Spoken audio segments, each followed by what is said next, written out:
대한예수교장로회 합동총회 역사관이 문을 열었습니다. 다음 세대의 바른 신앙교육의 장이 될 총회 역사관 개관 소식 잠시 후 전합니다. 대한민국 청년들의 해외 취업을 안내하는 K-무브 사업이 캄보디아에서 진행 중입니다. 해외 취업의 길이 또 하나의 선교적 비전을 심는 자리가 될 수 있을지 현지 연결해 알아봅니다. 대북인권단체인 북한정의연대 정베드로 대표가 북한의 종교 실상을 보고한 책자를 출간했습니다. 오늘 이슈를 보는 창에서는 정베드로 목사와 함께 북한 기독교 상황에 대해 들어봅니다.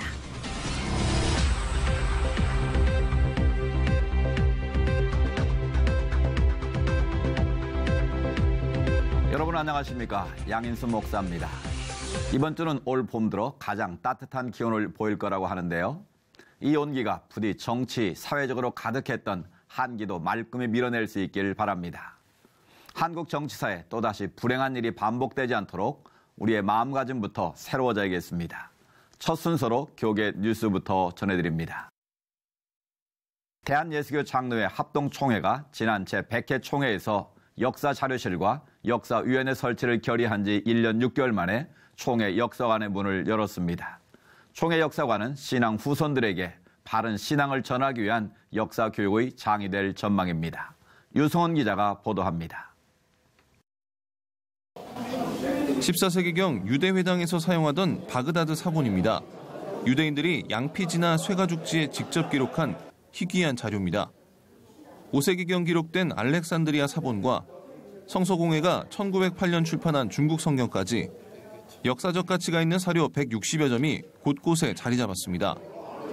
예장합동 총회 역사관에는 총회의 출발과 과정, 한국 기독교의 역사를 한눈에 볼 수 있는 자료들이 마련됐습니다. 또한 주일학교 교재의 역사와 동영상을 시청할 수 있는 미디어 공간 등이 있어 신앙 후손인 아이들에게도 좋은 교육의 장이 될 것으로 보입니다.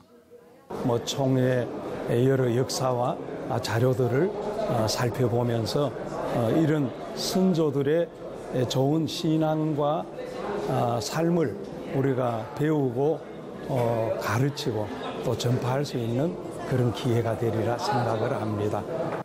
합동총회는 역사관 개관감사예배와 경과보고 등을 통해 하나님께 영광을 돌렸습니다. 총회 관계자들은 이 자리에서 총회 역사관이 100년 총회 역사와 한국 장로교 개혁교회의 정체성을 확립하고 나아가 한국교회의 미래 비전을 제시할 것이라고 확신했습니다. 축하 순서에서는 역사관의 사료 150여 점을 기증한 한국칼빈주의연구원장 정성구 목사를 격려하는 시간을 가졌습니다. 총회 설립 105년 만에 개관한 총회 역사관은 관람하는 성도들이 총회의 신학과 신앙 정체성을 바로 알게 되고 세계 선교와 민족 복음화를 비롯한 미래 비전을 공유하며 함께 기도하는 공간으로 자리매김할 전망입니다. C채널 뉴스 유성훈입니다. 현재 네팔에서는 2015년 발생한 지진 피해의 복구 작업이 계속 진행되고 있는데요.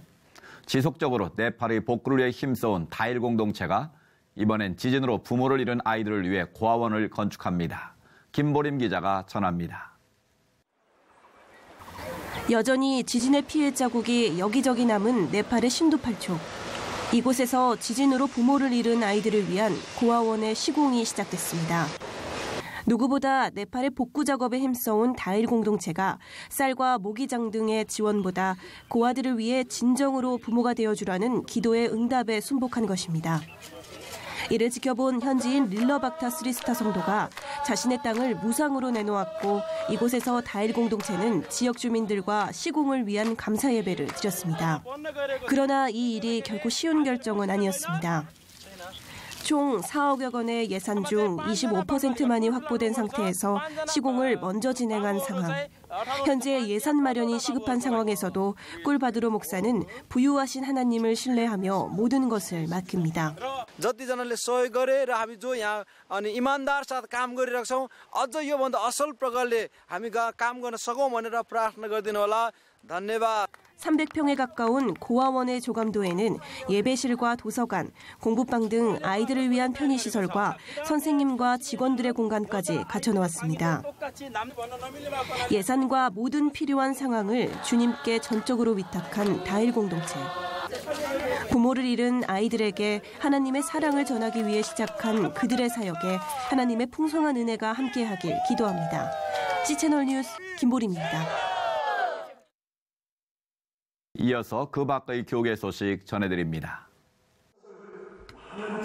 60여 개 개신교단이 함께 드리는 2017 한국교회 부활절 연합예배 주요 순서가 확정됐습니다. 생명의 부활, 민족의 희망이라는 주제로 오는 16일 오후 4시 서울 명성교회에서 드려지는 예배에서는 예장합동 총회장 김선규 목사의 인도로 기하성 총회장 이영훈 목사가 절망에 처한 자와 동행하시는 하나님이라는 제목으로 설교를 전합니다.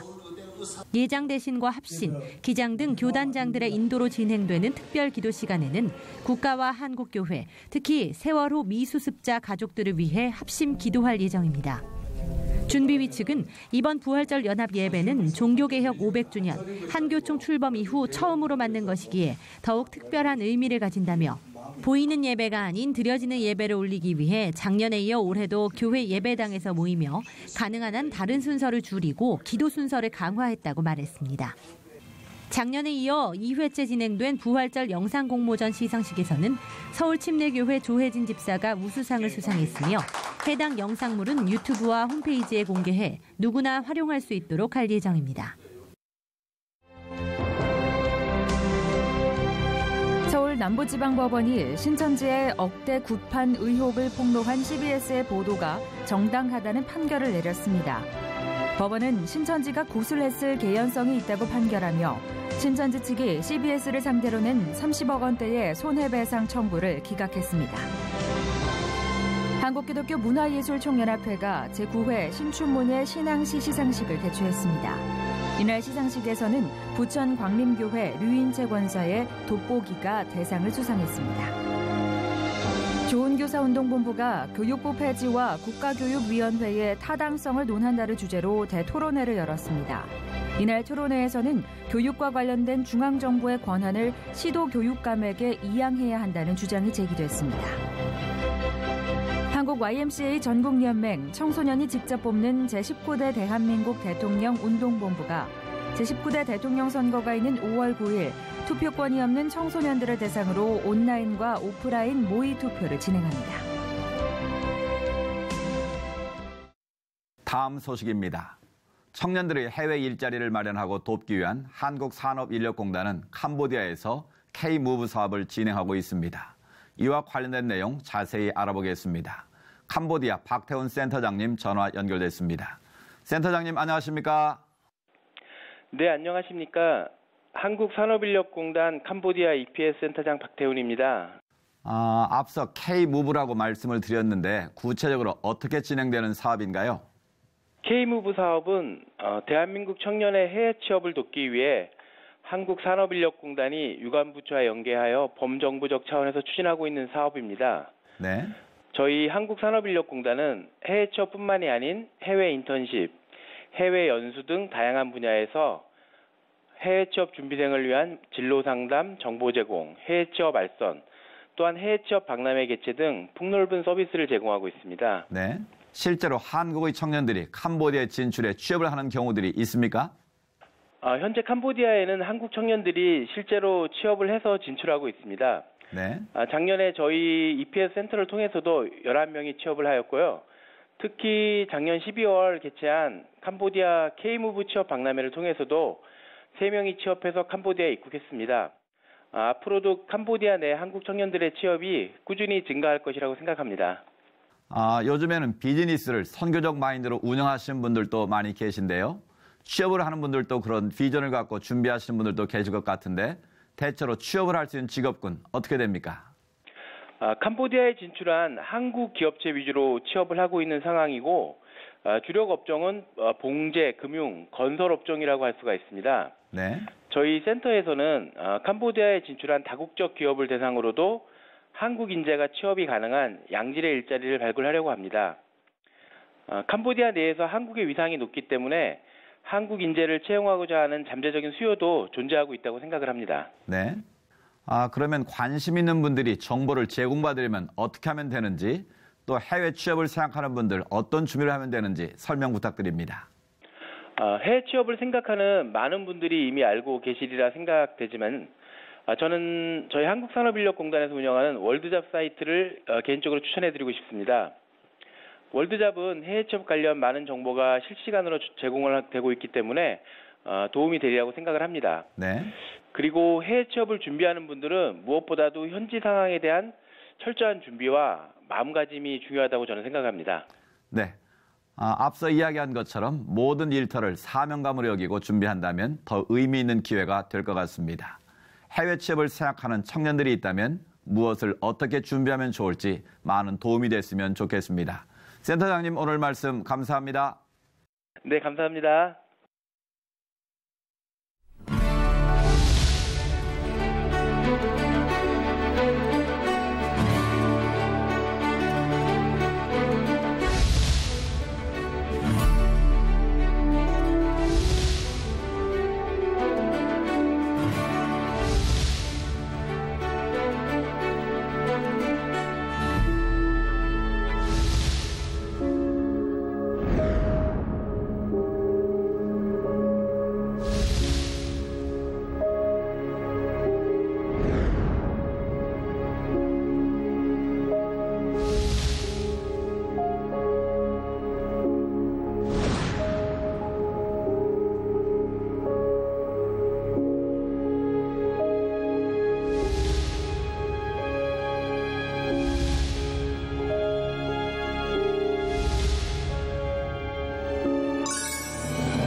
한반도를 둘러싼 중국과 북한 그리고 미국과 한국의 긴장 관계는 좀처럼 해결의 실마리를 찾지 못하고 있습니다.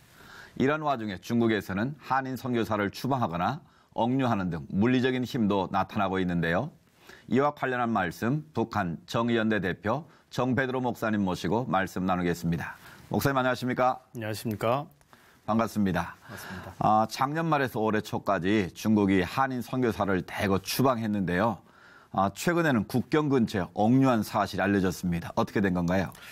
예, 말씀하신 대로 중국이 이번에 그 한국인 선교사님들 가정 단위로 대거 추방을 했는데 지금까지 100여 명 이상이 강제 추방됐고요. 네.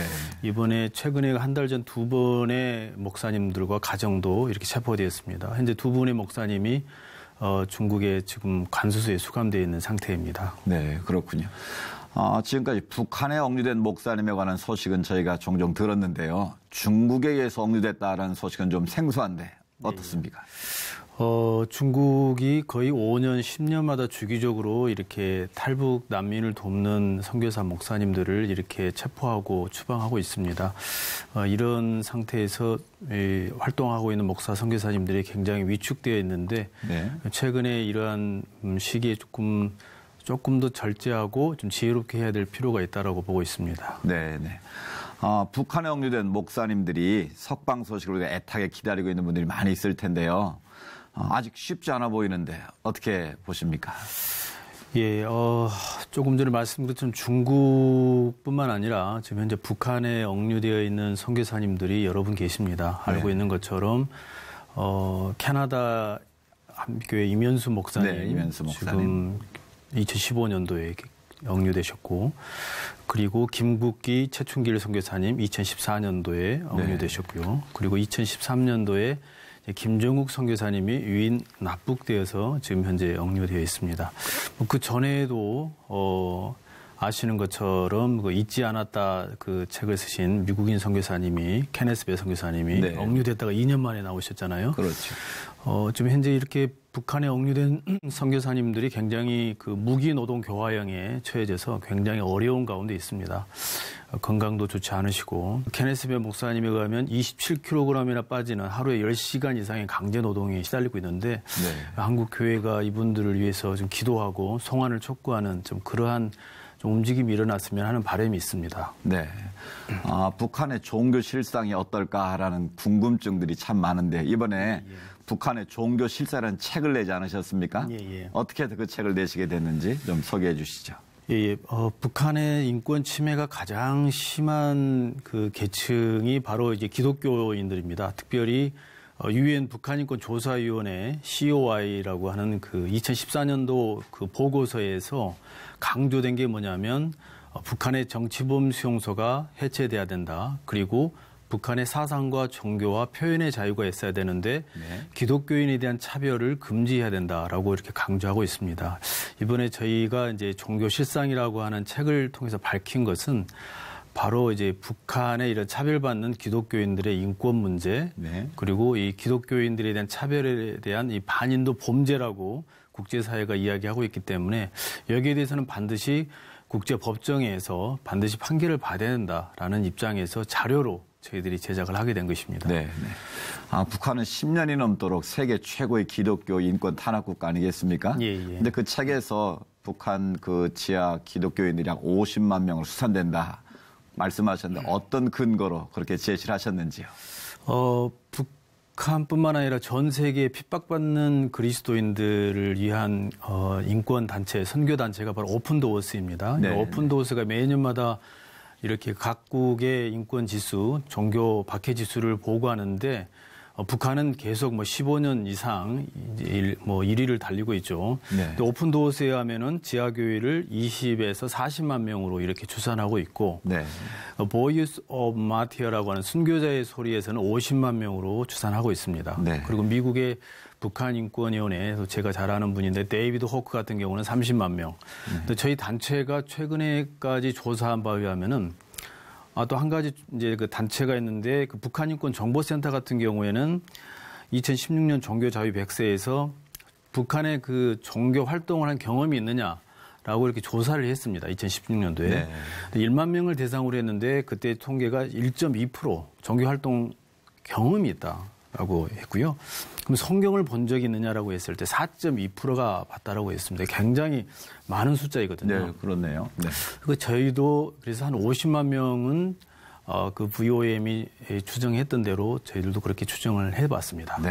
북한은 세계 최고의 어떤 폐쇄된 국가 아니겠습니까? 그리고 기독교에 대한 탄압이 제일 극심한 나라인데 어떻게 해서 지하교회가 세를 확산하고 또 이렇게 성장해가고 있는지 좀 궁금하거든요. 아시는 것처럼 로마의 기독교 박해가 그렇게 끔찍했지만은 카타콤 그 지하 굴에서는 정말 기독교가 부흥을 했었던 시기였습니다. 그 당시에는 기독교가 멸망했다라고 했지만은 오히려 그 지하교회가 왕성하게 부흥을 했었죠. 북한도 마찬가지입니다.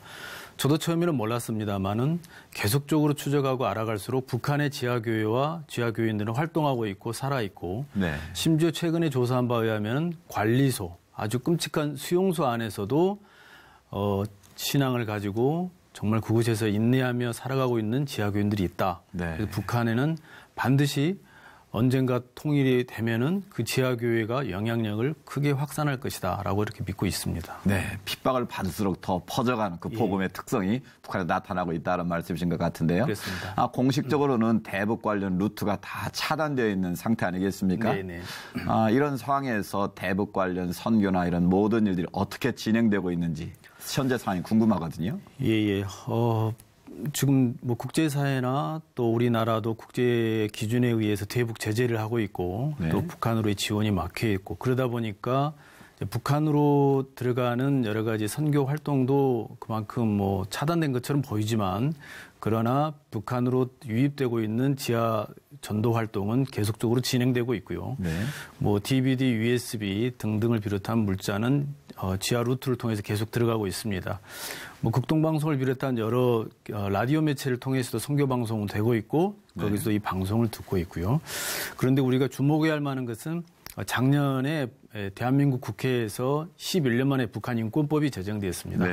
그 북한인권법의 내용이 가장 우리가 북한의 그 인권 침해를 조사하고 통일 후에도 형사적 책임을 묻겠다고 하는 책임자를 처벌하겠다는 그런 기록을 하겠다는 내용이지만 또 한 가지 중요한 것은 북한과의 한국과의 대화입니다. 남북 인권 대화가 있습니다.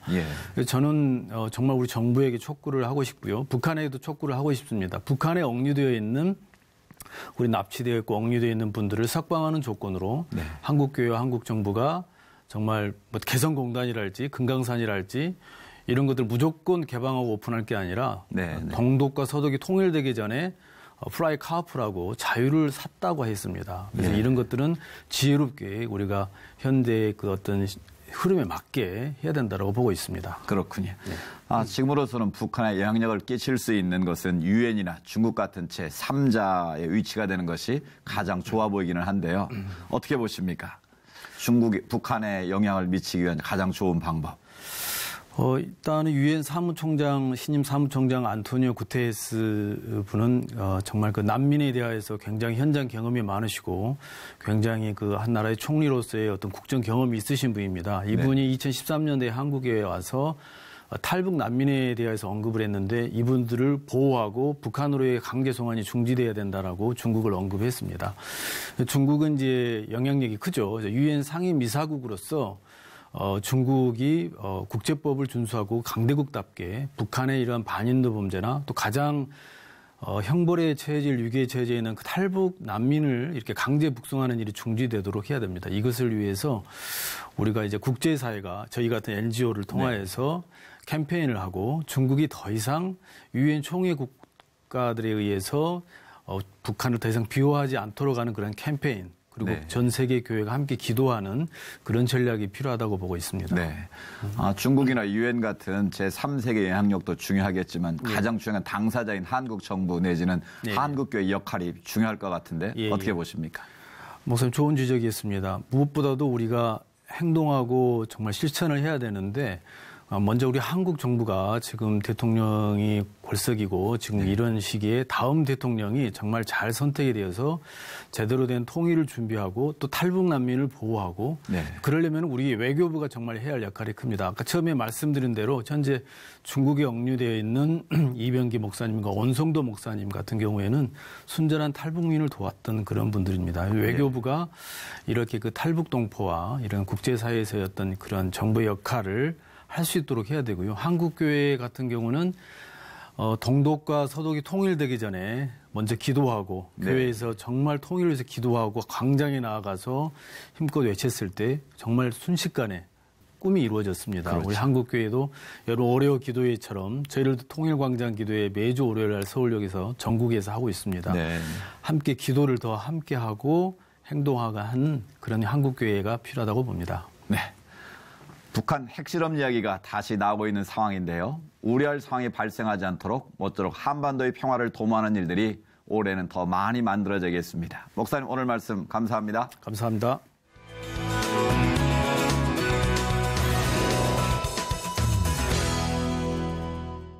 이번 주 참 많은 일들이 있을 텐데 그중에서 남대서양에서 연락이 수절된 선원들의 구조 소식이 하루빨리 들려올 수 있도록 기도하고 관심을 갖는 것도 잊지 않아야겠습니다. 시찰 매거진 굿데이는 여러분이 직접 참여하실 수 있는 방송입니다. 아래 전화번호와 이메일로 언제든지 연락 주시기 바라고요. 인터넷을 통해서도 다시 보실 수 있습니다. 오늘 순서는 여기까지입니다. 시청해주신 여러분 고맙습니다.